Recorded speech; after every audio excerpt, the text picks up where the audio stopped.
Hello and welcome to Cinematic Shenanigans, where today we are talking about Good Luck, Have Fun, Don't Die, the first film from Gore Verbinski in a decade. And with that return comes a sharp punch to the nose of society in regards to technology and how we have let it control us.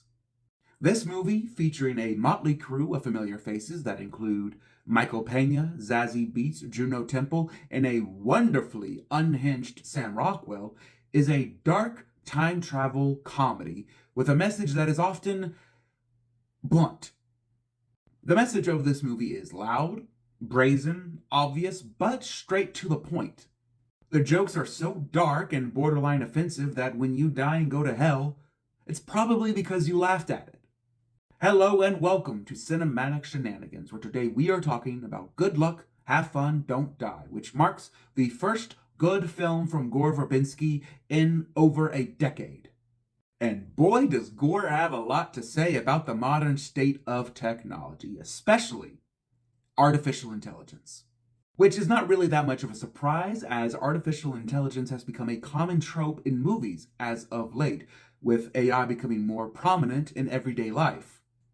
The difference in the depiction of artificial intelligence with this movie is that it's not hell-bent on destroying humanity. It's not Skynet. It's not HAL 9000. It's not even fucking Megan. This AI, which is never given a proper name and that Gore Verbinski himself has called a whiny little bitch, is simply doing what it was programmed to do, and that is to make the lives of humanity easier.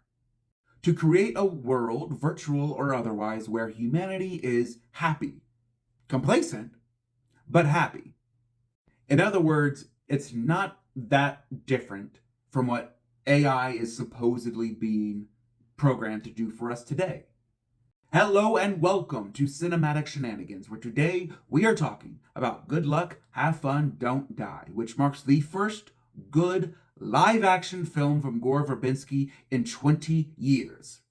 And boy, does he have a lot to say about the current state of technology, beyond that of artificial intelligence. The dark satirical message about artificial intelligence is not a surprise.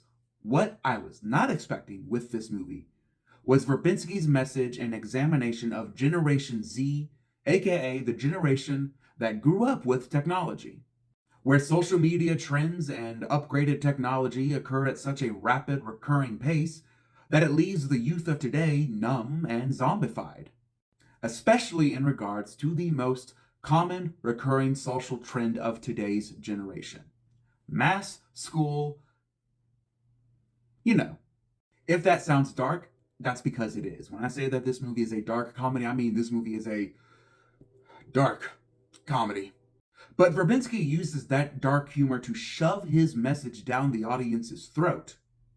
It's a stark reminder that after 30 years of making films, brevity is not a tool in Verbinski's director toolbox. After all, his name is Gore Verbinski, not verbose Verbinski.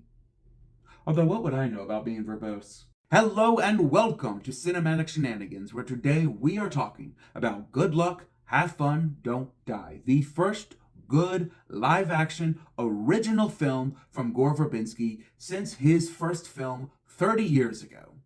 And while this movie is entertaining, it is darkly funny, and it is as subtle as a sledgehammer to the groin, there has a unique message in it, at least one that I saw, and that is to don't give up.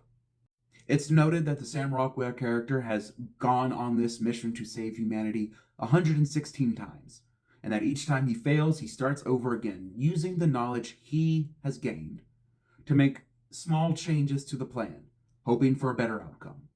Sometimes you have to make changes in order to adapt to a new environment. Sometimes when you fail, you have to try again with just a small enough change that while it may seem you are doing the same thing over and over and over again, it's different. Has anybody gotten the bit yet?